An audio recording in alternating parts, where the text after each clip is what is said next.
All right, how's it going so far? Not too bad. How about you? I'm doing good. How's your day so far? Not bad. We're at fight week, so things are a little crazy, of course, but that's what makes it fun. Tell me about the up and coming show, Shamrock FC 372. Yeah.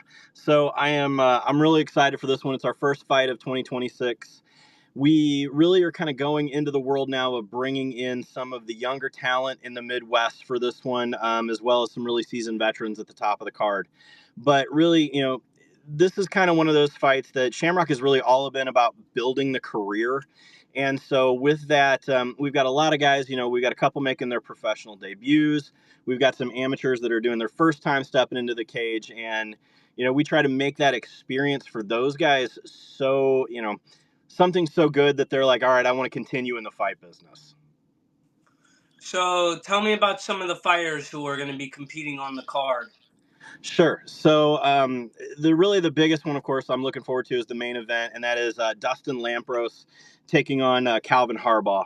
Now, Calvin Harbaugh comes into this fight, and he's on a 2-fight win streak. He has been really active in 2025. He's very tough. He's a very, very tough guy coming to this. He's super technical, dangerous in all areas. Dustin Lampros, of course, has been a Midwestern fan favorite, ultimate fighter veteran. And, with this one, he's on a 2-fight win or losing streak coming into this fight. And so it really is kind of a turning point for Dustin. So we're going to have to see how really that plays out in the fight business, just because a 3-fight losing streak, you kind of fall off the radars of some of the bigger organizations. And I know his whole goal has always been to get back to the UFC. So, but he's got a really tough test in Kevin Harbaugh coming up on Saturday night. So tell me, who is the fighter you want to see the most when commentating the fights? Boy, oh, Um, that is a tough one. And number one, because really all of these guys really put it out there whenever they step into the Shamrock FC cage. But I gotta say, the one who has really been just really impressing me for the last year is Billy Duncan, who is going to be taking on Devin Bird for our vacant title in their weight class in welterweight. And Billy Duncan is one of the toughest guys I have ever seen. I'm not going to say he's the most technical. I'm not going to say that he is, the flashiest, but man, is he one of the toughest guys and has probably some of the biggest heart that I have ever seen in all of my years in the Shamrock FC cage. So I'm really looking forward to see that fight. So which fight would you tell the fans that's going to be the most interesting fight that they should keep their eyes on at all times? So, wow. There's a kid on the card. His name is Ian Houston, and he's going to be taking on Miraciari. Ian Houston, coming off a loss in his MMA debut, he is a massive kickboxer, though. Comes out of a great gym here in the St. Louis area called The Church. And Ian is one of the toughest. He comes into the cage looking angry. Like he's mad at the world for being there. And it's one of those fights that it's just anytime that Ian Houston steps on the cage, doesn't matter if it's kickboxing, doesn't matter if it's MMA, he is coming to put on a performance that you won't forget for a long time. Now, which fight do you look forward to commentating? Oh goodness. I am looking forward to the main event. Dustin Lampros has really kind of, like I said, being on the losing end of the last 2 fights, this really is kind of a make or break. And so I'm really looking forward to that one. Both of those guys though are extremely technically talented, which makes it a lot of fun to call. I love the slobber knockers, for lack of a better term, but these guys are super technical, and so it almost makes it makes my job more fun. Number one, keeping the action there, and my partner Adam Meredith, when we tell what's going on, and we're able to explain the action to the fans at home, because there's a lot of intricacies out of this. Um, you know, Calvin is coming off an omoplata victory, which is an incredibly tough submission in Brazilian Jiu-Jitsu to pull off. There's only been like 2 of them ever in the UFC. And so really you got to watch for guys like that who are going to bring the stuff that you may not see every day. So yeah, that's really what I'm looking forward to. And what is the toughest part about a commentator's job? It's a great question. The biggest thing is number one, we're there to make sure that the action keeps going. If a fight goes to the ground and there's not a lot of movement and people don't understand what's going on, our job is to make sure that they understand what's really happening and how actually this is really cool. That depends upon where your arm is, where your leg is. For all of the years that I've been involved in combat sports, like I said, my partner Adam, a Brazilian Jiu-Jitsu black belt, we really are there to tell the intricacies of the game, and that's kind of what you would look. We really are there for, and so that's what makes it work. Now, how did you first get into commentating? So I was in the media for a long time. I was on terrestrial radio at one point in time. I did what you do. I did a lot of interviews in the MMA world. I have been around combat sports. I did interviews at Invicta FC2 to be like how long it's been. I was on ESPN for a while with a show called Down Goes Frazier, where it was combat sports and professional wrestling, and I was the antagonist because I don't like professional wrestling. But I actually, to get to where I became a commentator for Shamrock FC, I worked kind of behind the scenes as a cut man for Shamrock for a long time beforehand. And Shamrock president Jesse Finney and I went to lunch one day, and he's like, "What do you want to do?" And I said, "Well, I kind of want to be Mike Goldberg." And he's like, "What do you mean?" I said, "Well, I've got this radio background.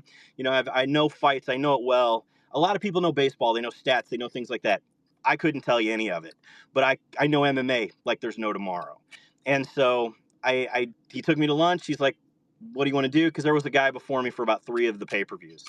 And I'm like, "I kind of want to be Mike Goldberg." And he's like, "Interesting." So he called me up about a week and a half, 2 weeks later, and he goes, "So, you ready to be Mike Goldberg?" And I went, "Yeah."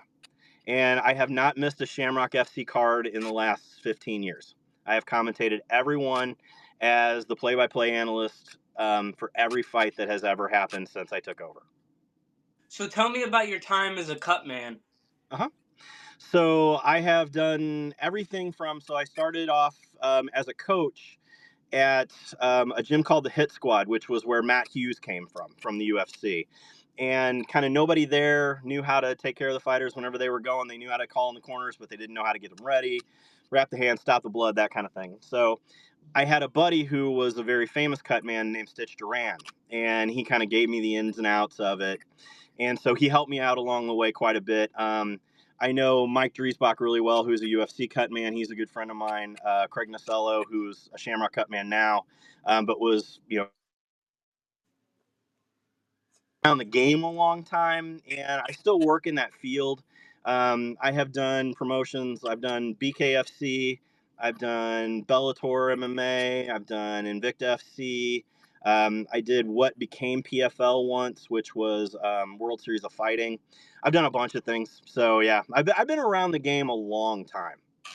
Yeah, I know Stitch. He's a good guy. I had him on my podcast twice, and he worked my brother's corners for most of his professional fights. Oh, okay. Yeah, Yeah, Stitch is a great guy. yeah, and he's fun to have on the podcast. He can Absolutely. tell stories all day. That he can. So give me a walkthrough of about all the fighters fighting on the Shamrock card. Okay. So with this fight, like I said, we kind of start from the young guys, the new guys who are coming up. This may be their first time ever in the cage. And so they're walking into this giant arena of, the casino that we use. There's lights, there's fog, there's all this kind of crazy stuff going on. And so I'm really looking forward to seeing, because those guys are a lot of the most fun, because they're going to have the nerves when you come out and they're ready to go. So the guys like Bailey Hone, Alex Ramo, Randy Reed, who are all on this card coming up. Those are the new guys, and those are the guys that we're going to see, hopefully making the next steps in the next 3 or 5 years. So it's crazy to watch though how much like these guys change over the years. I remember like I've called Joaquin Buckley's fights when Joaquin Buckley was an amateur. I actually worked Joaquin Buckley's corner in his very first fight as a cut man. So I've been around the game so long. It's cool to watch the young guys coming up the ranks and to see kind of how that plays in a fight night. And Joaquin Bucky, he's in the UFC now. And Oh yeah, he's killing. He's a great guy too. yeah, hopefully he wins a world title. Absolutely. So before you're commentating, how do you prepare?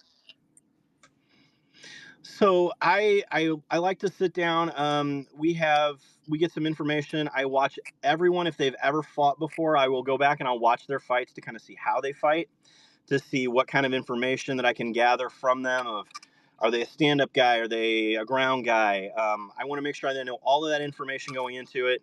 I try to talk to everyone who's on the card from the first to the main event, and I want to get as much information as possible. What makes them want to fight? Why are they here? That kind of thing. I want to make sure that they get the best experience, and I can give them the best representation of what they're really all about. Because no matter what, for people who've never stepped in a cage, a ring, and something like that, it's scary, and it takes a different kind of mindset to want to get in there and get punched in the face. So, it's one of those that I want to give them the best showing and show them in the best light as possible. And that's really it I got for you. That's all the questions I have. All right. Would you like to add anything?